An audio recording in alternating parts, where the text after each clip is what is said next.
I've today left hospital after a week in which the NHS has saved my life, no question.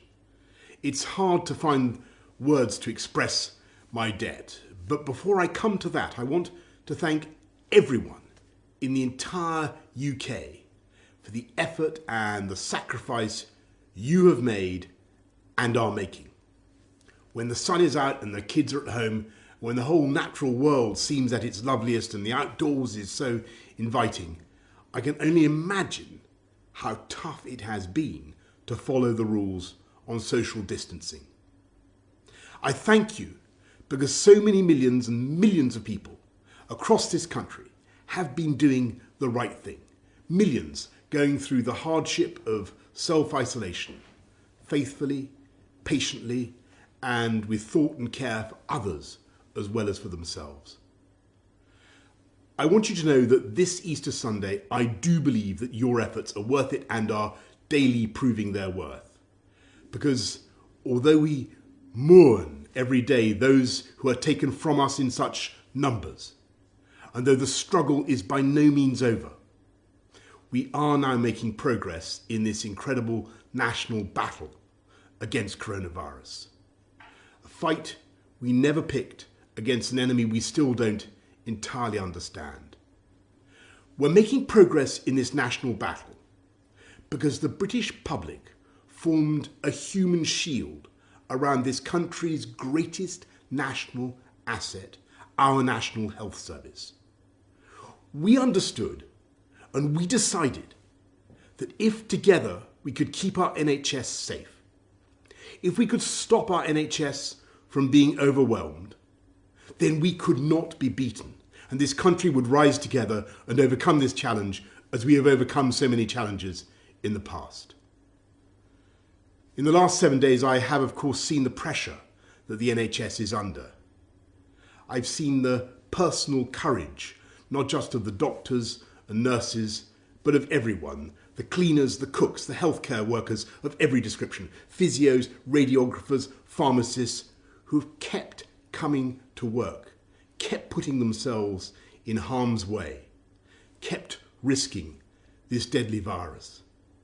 It is thanks to that courage, that devotion, that duty, and that love that our NHS has been unbeatable. I want to pay my own thanks to the utterly brilliant doctors, leaders in their fields, men and women, but several of them for some reason called Nick, who took some crucial decisions a few days ago, for which I will be grateful for the rest of my life. I want to thank the many nurses, men and women, whose care has been so astonishing. I'm going to forget some names, so please forgive me, but I want to thank Poling and Shannon and Emily and Angel and Connie and Becky and Rachel and Nikki and Anne. And I hope they won't mind if I mention in particular 2 nurses who stood by my bedside for 48 hours when things could have gone either way. They're Jenny from New Zealand, Invercargill on the South Island to be exact, and Luis from Portugal near Porto. And the reason in the end my body did start to get enough oxygen was because for every second of the night, they were watching and they were thinking and they were caring and making the interventions I needed. So that is how I also know that across this country, 24 hours a day, for every second of every hour, there are hundreds of thousands of NHS staff who are acting with the same care and thought and precision as Jenny and Luis. That is why we will defeat this coronavirus and defeat it together. We will win because our NHS is the beating heart of this country. It is the best of this country. It is unconquerable. It is powered by love. So, thank you from me, from all of us, to the NHS. And let's remember to follow the rules on social distancing, stay at home, protect our NHS, and save lives.